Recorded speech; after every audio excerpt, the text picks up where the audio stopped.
बिहार का विधानसभा चुनाव नज़दीक है। इसको लेकर के सभी पार्टियां तैयारियों में जुटी हुई है। लगातार सम्मेलन किया जा रहा है।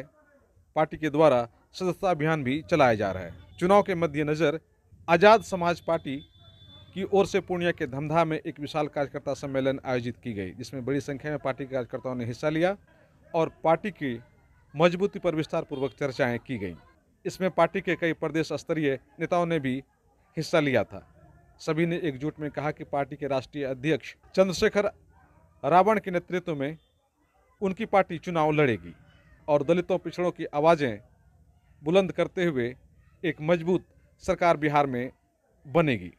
इस दरमियान आज़ाद समाज पार्टी के पूर्णिया जिला अध्यक्ष मोहम्मद इश्तियाक ने कहा कि कार्यकर्ता सम्मेलन में प्रदेश से आए प्रदेश के अध्यक्ष जौहर आज़ाद ने पार्टी के कार्यकर्ताओं से सीधे संवाद किया है और कई महत्वपूर्ण मुद्दों पर बातें की गई हैं और पार्टी मजबूती के साथ सदस्यता अभियान को आगे बढ़ा रही है और आने वाले चुनाव में पार्टी धमधा में मजबूती के साथ चुनाव लड़ेगी।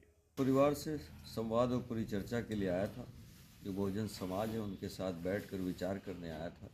उन पे हो रहे अत्याचार और शोषण को जानकर वर्तमान सरकार से कैसे हिसाब करना है ये जानने के लिए आया था। आज बड़ी अच्छी मीटिंग रही, जिस तरह से सैकड़ों की तादाद में हर गांव से महिला पुरुष सब लोग आए जो संसाधन विहीन थे। वो लोग वहाँ तक चल कर आना ये बहुत बड़ी जीत है हमारी देखी जा रही। और पूर्णिया ने जो प्यार और जो स्नेह जो आदर दिया है उसके लिए हमेशा एहसानमंद रहूँगा। आगामी सर चुनाव है, उसको लेकर आप लोग की कैसी तैयारी है? शोषित वंचित समाज ने तय कर लिया है, दंगल होगा उन लोगों से जो अडानी अंबानी का पैसा भी उड़ाएंगे, उन लोगों से भी जो अडानी अंबानी का पैसा दूसरे के माध्यम से उड़ाएंगे, उन सब से शोषित गरीब वंचित किसान मजदूर आर पार की लड़ाई लड़ेगा। और चंद्रशेखर आज़ाद जी के नेतृत्व में जो भीम आर्मी आज़ाद समाज पार्टी झंडा और डंडा लेकर सड़कों पर संघर्ष कर रही, इसका इनाम ज़रूर केतली छाप को विजय बना कर देगा। सर एक सवाल है कि चुनाव जब भी करीब आता है तो सभी पार्टी यानी सबके अलग अलग दल पार्टी सक्रिय हो जाते हैं, तो आप लोग के मैनिफेस्टो क्या है, क्या रणनीति रहेगी आप लोगों की इस बार बिहार के चुनाव में? ये वो सक्रिय हो रहे हैं ये सबसे जान रहा है, लेकिन हम तो सक्रिय 8 साल से हैं। हम तो आवाज़ उनकी 8 साल से बने हुए हैं। चंद्रशेखर आज़ाद जी देश का कोई हिस्सा नहीं है जहाँ बलात्कार पे हत्या पे आवाज़ न बने हो, वहाँ गए नहीं हो, परिवार से मिले नहीं हो। आपके दरभंगा का है ना भाई आए, राकेश पासवान जी की हत्या हुई वैशाली में, चंद्रशेखर भाई खुद आए इंसाफ के लिए। तो समाज ये जान रहा है। और दूसरी बात, मुद्दा हमारा वो है जो आज़ादी के बाद भी मेरे वंचित समाज को नहीं मिला। उनको ज़मीन का कागज़ नहीं मिला, उनको पक्का घर नहीं मिला, उनको रोज़गार नहीं मिला, उनको अच्छी शिक्षा नहीं मिला, उनको अच्छी चिकित्सा नहीं मिला। मेरे मुद्दे वही हैं। पहले बुनियादी चीज़ें उन तक पहुंचाएंगे, उसके बाद विकसित बिहार बनाएंगे। वादे तो सर यानी होता किया जाता है, पर वो ज़मीनी हकीकत तो कुछ और होता है। हमारे वादे नहीं, इरादे हैं ये। और हमारे इरादे हमारा वंचित समाज जानता है कि हम उस इरादों पे पक्का उतरते हैं। जिस तरह से पार्लियामेंट में आज चंद्रशेखर आज़ाद जी निष्पक्ष आवाज़ हैं, पूरी तरह से अकेले होने के बाद भी पार्लियामेंट में उनकी आवाज़ आपने देखा है।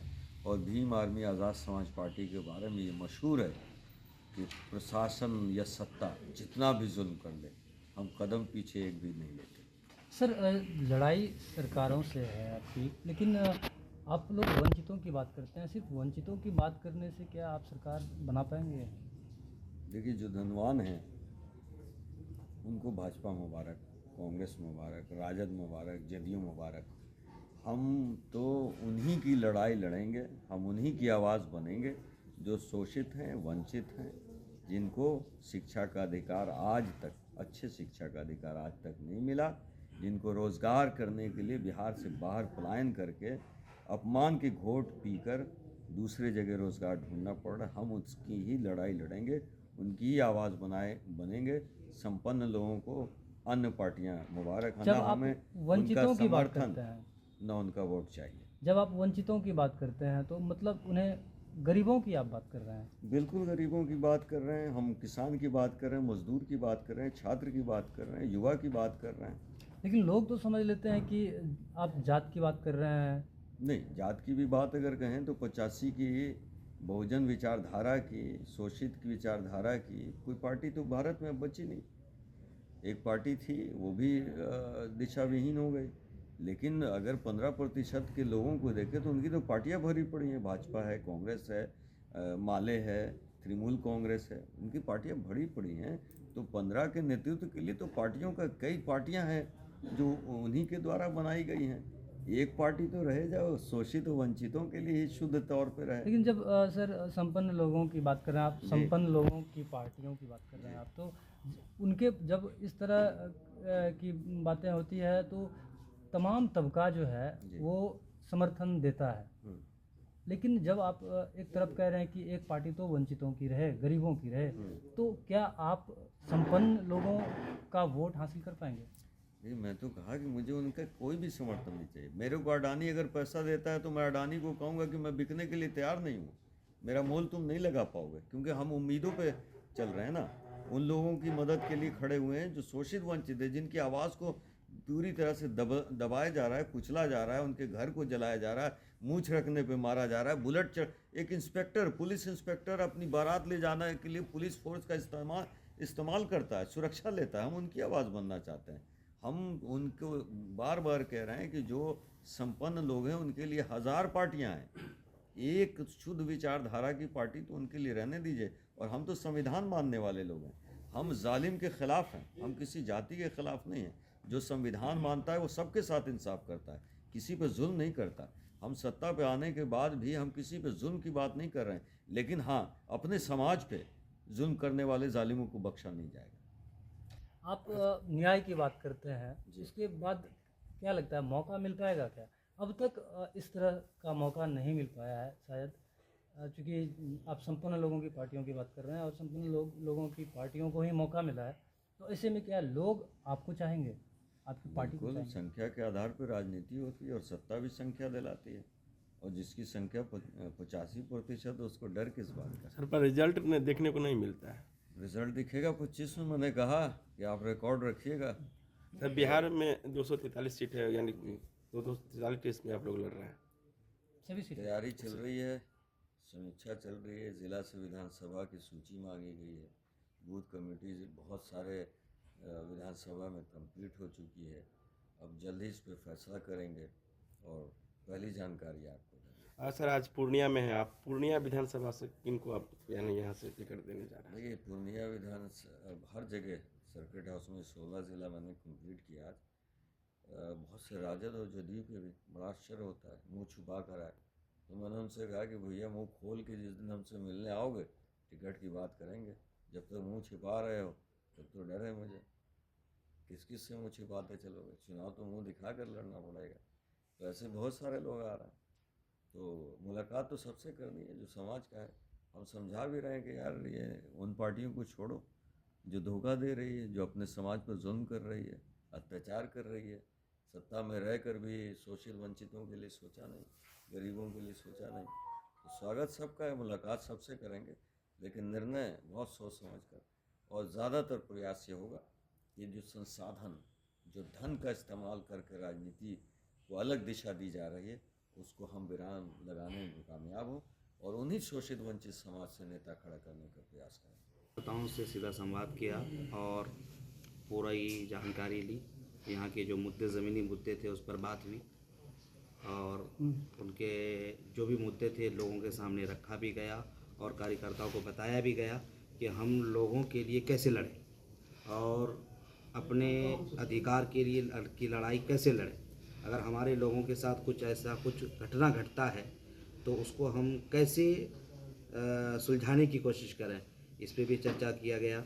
और 2025 के चुनाव के लिए हुंकार भरने की भी बात कही गई। ये उसी वक्त होगा जो हुंकार भरा जाएगा जबकि हमारी पूरी कमेटी। देखिए, आज़ाद समाज पार्टी की तैयारी जोरों शोरों से चल रही है और मान्यवर जौहर आज़ाद साहब, भाई राष्ट्रीय अध्यक्ष चंद्रशेखर आज़ाद जी के नेतृत्व में पूरे बिहार में चुनाव लड़ने की बात है और तैयारी किया जा रहा है और चुनाव जोरों शोरों से लड़ा जाएगा। चुनाव इस बार जोरों शोरों से लड़ा। आज प्रदेश अध्यक्ष महोदय इस पूर्णिया सर्किट हाउस में आए हुए थे, क्या कुछ खास व्यवस्था है? खास था कि आज पूर्णिया में जो है कार्यकर्ता सम्मेलन था, और कार्यकर्ता सम्मेलन इसलिए रखा गया था कि आगे की जो तैयारी चल रही है विधानसभा को लेकर के, उसमें हमारी पार्टी कितना अच्छा परफॉर्मेंस कर सकती है उसको देखते हुए ये कार्यकर्ता सम्मेलन रखा गया था। सबसे पहला मुद्दा है कि ये प्रोग्राम क्यों हो रहा है। प्रोग्राम जो दलित वंचित लोग हैं, दबे कुछ लोग जो बिहार में हैं, जिसको सत्ताधारी लोग अपने पार्टी से दूर रखे, उनको एक प्लेटफॉर्म पर लाने के लिए ये प्रोग्राम रखा गया है। और इसमें जो जितने मजबूत होंगे अपने क्षेत्र में, उनको इलेक्शन भी लड़ाया जाएगा, उसी की तैयारी चल रही है। जहाँ तक मेरा कहना है कि जैसे एक घर में 10 लोग भूखे हैं, एक लोग को आप खाना खिला रहे हैं, 9 लोग भूखे हैं, तो इसको भागीदारी नहीं कहते हैं। भागीदारी तब होगी जब सबका साथ और सबका विकास होगा। बोलना सबका साथ और सबका विकास तो आसान है, लेकिन क्या ऐसा हो रहा है बिहार में? नहीं हो रहा है। आज देखिए, दलित का एक नेता बिहार में था, चिराग पासवान, जिनके पिताजी जो थे माननीय रामविलास पासवान जी, उन्होंने कुछ हद तक दलित को साथ लेकर चला। लेकिन चिराग पासवान का आइडियोलॉजी देख लीजिए, वो भी तो भाजपा के गोद में जाके बैठ गए, वो भी तो भाजपा का जो बात है उसी के साथ काम कर रहे हैं। आज दलित की भागीदारी सिर्फ वोट गिराने में है, मुस्लिम की भागीदारी सिर्फ वोट गिराने में, लेकिन उसका उत्तराधिकारी ना तो बिहार में है, ना ही पूरे भारत में है। आर्मी का इतिहास उठा कर देखें तो पिछले 9 सालों से लगातार भाई चंद्रशेखर आज़ाद जी और आपके साथ में बहुजन समाज के लोग जो भीम आर्मी को ज्वाइन किए हुए पूरे देश में, सिर्फ एक स्टेट और एक ज़िले की बात नहीं कर रहा हूँ मैं, पूरे देश भर में जहाँ भी किसी भी बहुजन समाज के ऊपर में जुल्म और अत्याचार होता है, पूरी मजबूती के साथ उसकी आवाज़ को भीम आर्मी उठाती भी है और भीम आर्मी उसकी लड़ाई को लड़ती भी है और पीड़ितों को इंसाफ दिलाती है लगातार। आपको